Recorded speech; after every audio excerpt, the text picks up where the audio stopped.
बॉलीवुड अभिनेत्री कृष्ण परेरा दुबई की जेल से रिहा होने के बाद 3 अगस्त को भारत लौट आई हैं। उन्हें यूएई के शारजाह एयरपोर्ट पर फर्जी ड्रग्स मामले में गिरफ्तार किया गया था।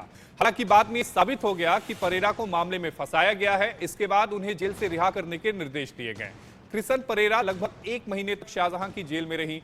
जांच के दौरान यह पता चला कि कुछ लोगों ने उसे फंसाया था।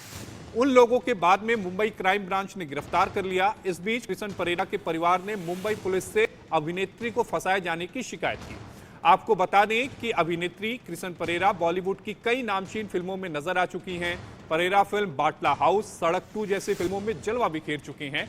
एक्ट्रेस कृष्ण परेरा आज इंडिया न्यूज से लाइव जुड़कर फर्जी ड्रग्स केस की पूरी दास्तान बयां भी करेंगी, बताएंगी भी किस तरह से उन्हें इस पूरे मामले में फंसाया गया। और हमारे साथ कृष्ण परेरा जो अभिनेत्री हैं वो लाइव हैं। कृष्ण जी, आपका इंडिया न्यूज से जुड़ने के लिए बेहद शुक्रिया। जिस तरह से जिस रैकेट में आपको फंसाया गया, क्योंकि आप अभिनेत्री हैं, कहानी भी ये बुरी फिल्मी है। एक बताया ये गया है कि एक अवार्ड फंक्शन में आपको अवार्ड दिया गया, उस अवार्ड को लेकर आप दुबई जाती हैं, काम के सिलसिले में आपको बुलाया गया था और वहां पर उस अवार्ड में ड्रग्स होता है। पूरी कहानी तफसील से आप दर्शकों को बताइएगा। जी, तो अवार्ड सेरेमनी के लिए नहीं था। उन्होंने बताया था कि वहां पे एक ऑडिशन होगा और जिस एजेंसी में ऑडिशन देना था वो एक्चुअल एजेंसी एग्जिस्ट करता है। मैंने रिसर्च भी किया था और काफी बड़ा एजेंसी है। उन्होंने बस ये ट्रॉफी मुझे थमाया और बोला कि वहां पे उनका कोई कॉलीग है तो उनको देना है।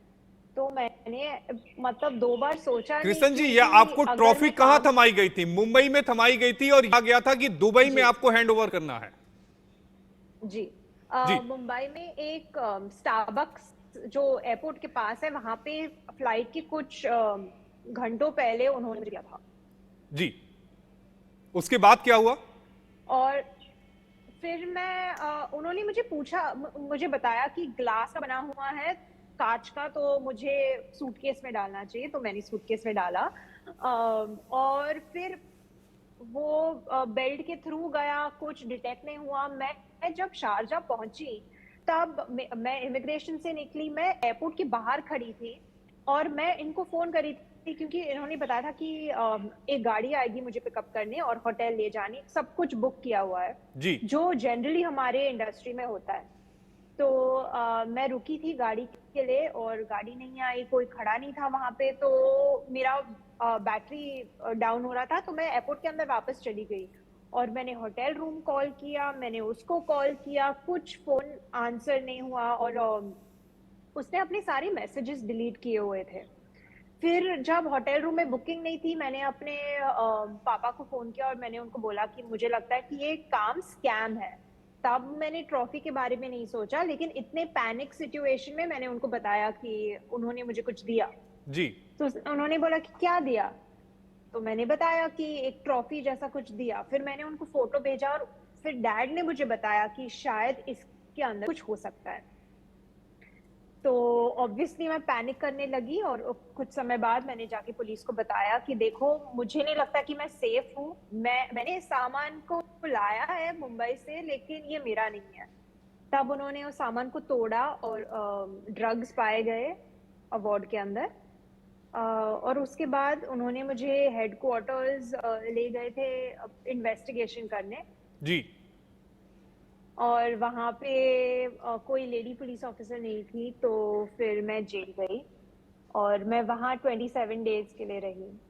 नहीं, लेकिन सवाल ये उठता है कि जब आपने खुद पुलिस वालों को ये बताया कि ये सामान जो है ये मेरा नहीं है, किसी ने मुझे दिया, मैं इसे लेकर चली आई, अब वो लोग फोन नहीं उठा रहे हैं, आपने ये सारी बातें पुलिस वालों को बताई होंगी, उसके बावजूद आपको जेल में क्यों डाला गया? देखिए, ये उनके लॉ के हिसाब से, अगर ऐसा भी हो सकता है कि इंसान झूठ बोल रहा होगा या इन्वॉल्व है उस केस में, या ऐसा कुछ भी हो सकता है। तो उन्होंने मुझे पता है कि वो मेरा यकीन कर रहे थे, लेकिन लॉ के हिसाब से उन्हें इन्वेस्टिगेशन करना था। तो मैंने भी उनके साथ, उन्होंने जो भी बोला मैंने सुना और मैं उनके साथ चली। तो फिर उसके बाद क्या हुआ? मुंबई पुलिस के पास आपके पिताजी शिकायत लेकर गए और उन्होंने कहा कि इस मामले की जांच होनी जी। चाहिए। मुंबई पुलिस कहां से बीच में आती है, वो पूरी डिटेल आप बताइए। अम, मुझे ऑनेस्टली जब मैं जेल के अंदर थी, मुझे कोई जानकारी नहीं थी क्योंकि 17 दिन के लिए मैंने अपने माँ-बाप से बात नहीं किया।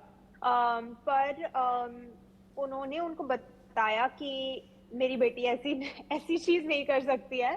तो उन उन उन्होंने आई थिंक उसके फ़ोन को टैप किया या जो लोकेशन ट्रैकिंग होता है वो जी। टैप किया और उनको बहुत सारे सिम कार्ड को चेंज करते हुए और सारे मैसेजेस जो डिलीट किए हुए थे वो सब मिला। सीसीटीवी फुटेज भी मिला जहाँ पे उसने मुझे ट्रॉफी दिया। अम, और एम्बेसी से बात हुई थी, इंडियन एम्बेसी से, कि आपकी बेटी जेल में है और ड्रग्स के केस में फंसी हुई नहीं, उनको पता नहीं था उस समय कि हो क्या रहा था। जी। और फिर पुलिस ने उनको पकड़ा और कन्फेशन लिया। उन्होंने कन्फेस भी किया कि मेरे अलावा ऐसे 3-4 या 5-6 लोगों को स्कैम किया हुआ है और एक इंसान अभी भी शारजा के जेल में है। लेकिन कृष्ण परेरा जी, एक सवाल यह भी उठता है कि जी। आपको फंसाने के पीछे उनकी मंशा क्या थी? क्यों आपको उन्होंने टारगेट किया? देखिए, मैं ऐसी कुछ स्पेशल नहीं हूँ कि सिर्फ मुझे टारगेट किया हुआ था। उन्होंने 1000 लोगों की प्रोफाइल्स देखी थी कि कौन इसमें बैठ सकता है। उनको फ्रीलांसर्स या आर्टिस्ट जैसे लोग चाहिए थे क्योंकि वो आपको बोलते हैं कि दुबई में एक अपॉर्चुनिटी होगी आपके लिए और इंटरनेशनल अपॉर्चुनिटी, पैसे भी अच्छे मिलेंगे और इंटरनेशनल, मुझे एटलीस्ट बोला था कि इंटरनेशनल वेब सीरीज होगा। तो मैंने सोचा कि ये मेरे करियर के लिए अच्छा होगा। और फ्रीलांसर्स को हमेशा काम की जरूरत होती है, तो मैंने सोचा मुझे ये करना चाहिए। और और मैंने कुछ सोचा नहीं था कि काम के साथ कुछ भी गलत हो सकता है, तो मैंने ये अपॉर्चुनिटी लिया। नहीं, लेकिन एक सवाल यह भी उठता है कि इस पूरे मामले में कितने लोग इन्वॉल्व थे और क्या आपने उस कंपनी के बारे में पता लगाया जिसने आपको ऑफर दिया कि आप दुबई जाइए? होटल की बुकिंग तो पहले होती है, उसके बकायदा उसका ईमेल पहले आ जाता है कि आपको किस होटल में ठहरना है। क्या ये सारी चीजें आपको मुहैया नहीं कराई गई थी कंपनी के द्वारा पहले? जी, तो होटल बुकिंग, उन्होंने मुझे एक फ़ोटो भेजा था होटल बुकिंग का मेरे नाम पे और मेरे पास टिकट था, वीज़ा था। और जो एजेंसी के साथ काम करना था, हम एक्टर्स कभी भी कास्टिंग डायरेक्टर को डायरेक्टली कॉल करके नहीं पूछते। अगर कोई मुझे ऑडिशन के लिए भेज रहा है, तो मैंने सोचा सिर्फ़ एक ऑडिशन है, मैं शूट के लिए नहीं जा रही थी। तो काफ़ी डिटेल्स इस स्टेज पे एक्टर्स को नहीं पता होता है। अम तो जो डिटेल्स मुझे चाहिए थी वो मेरे पास। कृ- जी।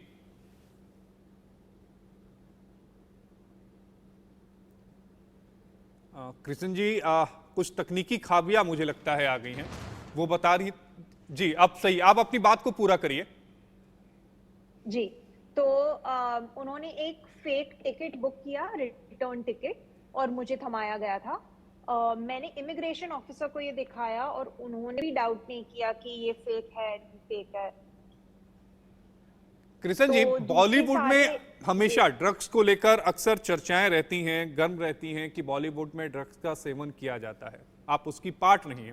जी। अगर आप उस विषय पर कुछ खुलकर बोलना चाहती हैं। अम, देखिए, हमारे हमारे इंडस्ट्री में बहुत क्रिएटिव लोग हैं, फ्री माइंडेड लोग हैं, वो अपने अपने तरीके से अपने दम पे अपनी लाइफ जीते हैं। तो ऐसे सारे एक्यूजेशंस आते हैं, पर मुझे नहीं लगता कि हमारे काम से कुछ भी रिलेटेड है। ये एक पर्सनल चॉइस है, जिसको करना है करता है, जिसको नहीं करना है नहीं करता है। हमारे काम से कुछ लेना देना नहीं है। और मैं एक प्रूफ की तरह खड़ी हूँ, क्योंकि इन द यूएई अगर आप कुछ भी ड्रग्स लेते हो, जब मैं एयरपोर्ट पहुंची, कुछ देर बाद जो पहली चीज की उन्होंने, वो एक ड्रग टेस्ट लिया। मेरे खून में कुछ भी, उनको कुछ ड्रग्स नहीं मिला। अगर मिला होता तो जी। मैं आज यहाँ नहीं होती। तो मैं एक प्रूफ की तरह खड़ी हूँ हमारे इंडस्ट्री के लिए कि ऐसे हम ऐसे नहीं हैं, और ऐसे जनरलाइजेशन करना अच्छी बात नहीं है। नहीं कृष्ण जी, क्या इंडस्ट्री के कुछ लोग भी आपके समर्थन में फिर आगे आए कि आपको गलत तरीके से फंसाया गया है? जब मुंबई पुलिस ने पूरी इस मामले की जांच शुरू कर दी, आपके दोस्त आगे आए आपकी मदद के लिए? बिल्कुल, मुझे लगता है कि सिर्फ मेरे दोस्त नहीं, जो भी मुझे जानते हैं वो उनको पता है कि मैं ऐसा कुछ सोच भी नहीं सकती। मुझे ऑनेस्टली ड्रग्स के बारे में इतना इन्फॉर्मेशन भी नहीं है, शायद इसलिए मैं फंस गई इस चीज में। और सिर्फ मेरे फ्रेंड्स नहीं, लेकिन पूरी जो भी जिन्होंने भी इस चीज को शेयर किया सोशल मीडिया पे, या जैसे भी इस कहानी को लोगों ने बड़ा किया, मैं बहुत शुक्रगुजार हूँ। कृष्ण जी, जिस कंपनी के थ्रू आपको भेजा जा रहा था, जिन लोगों ने आपको अवार्ड ट्रॉफी दी, क्या आप उन्हें पहले से जानती थी या फिर वो सेरेमनी में बस मिले थे आपसे? देखिए, जब काम की बातें चल रही थी, जिन्होंने मुझे ये अवार्ड दिया मैं उनको नहीं जानती थी।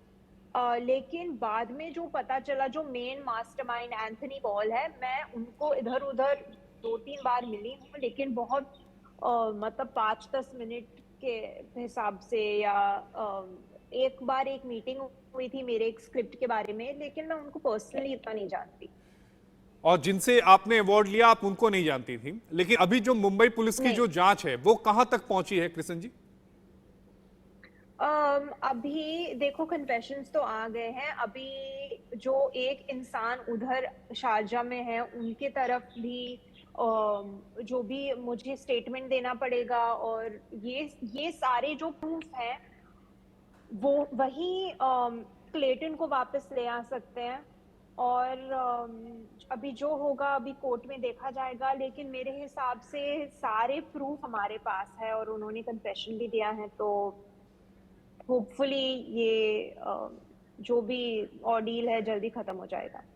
कृष्ण जी, आखिरी सवाल आपसे लूंगा, क्या आपको यह लगता है कि आपको एक डिलीवरी वोमेन के तहत इस पूरे मामले में इस्तेमाल किया गया? नहीं, क्योंकि अगर ये ड्रग रिलेटेड था तो मैं हाँ बोलती, लेकिन इसका पूरा जो मेन जो मोटिव था वो मेरी फैमिली से 80 लाख रुपीस लेने का था। तो ये एक्सटॉर्शन केस है ना, ड्रग का केस नहीं है, क्योंकि जो भी ड्रग्स थे वो बहुत कम अमाउंट के थे, और मुझे बस फंसाने के लिए, ताकि वो ये पैसे मेरे फैमिली से नहीं, ये आपने बड़ी बात बताई। ये 80 लाख रुपए किसने मांगे थे आपके परिवार से? जी, तो एंथनी पॉल जो इस चीज का पूरा मास्टरमाइंड है, उसने मेरे फैमिली से 80 लाख रुपीस मांगे थे और बोला था कि मैं आपकी बेटी को वहां से निकाल सकता हूं, क्योंकि मेरे पास वहां पे पहुंच है। पर यूएई में ये ऐसा नहीं चलता जी। तो और मेरे फैमिली को पता नहीं था कि क्या करना है, एक लॉयर को बुक करना है, और मुझसे बात कैसे की जाए, क्या करे। ऑब्वियसली इस सिचुएशन में फैमिली इतना पैनिक कर जाता है। तो यही आइडिया लेके उसने ये सब किया था। कृष्ण जी, सही बात आप कह रही हैं कि उस समय फैमिली इतनी पैनिक कर जाती है कि दिमाग काम नहीं करता, लेकिन सही टाइम पर आपके पिताजी ने पुलिस स्टेशन में कंप्लेन कराया। और मुंबई पुलिस का धन्यवाद करना भी चाहिए आपको, क्योंकि उन्होंने पूरी रफ्तार से इस मामले की कार्रवाई शुरू की और उसके बाद जो इस मामले में आरोपी हैं उनको गिरफ्तार कर लिया। आपका जुड़ने के लिए बेहद शुक्रिया। कृष्ण परेरा जी जो अभिनेत्री हैं वो हमारे साथ जुड़ी हुई थी, उन्होंने बताया कि किस तरह से फर्जी ड्रग के केस में उन्हें फंसाया गया, एक अवार्ड की ट्रॉफी दी गई, उसके बाद वो दुबई जाती हैं, उन्हें शक होता है, उसके बाद वो पुलिस वाले के पास जाती हैं, बाद में उसमें ड्रग्स निकलता है, और जिस व्यक्ति ने उन्हें भेजा था वो उनके परिवार से 80 लाख रुपए की डिमांड भी कर रहा था और ये कह रहा था कि आप हमें ये पैसा दे दीजिए, हम आपको बचा लेंगे, आप भी सावधान जरूर रहिएगा।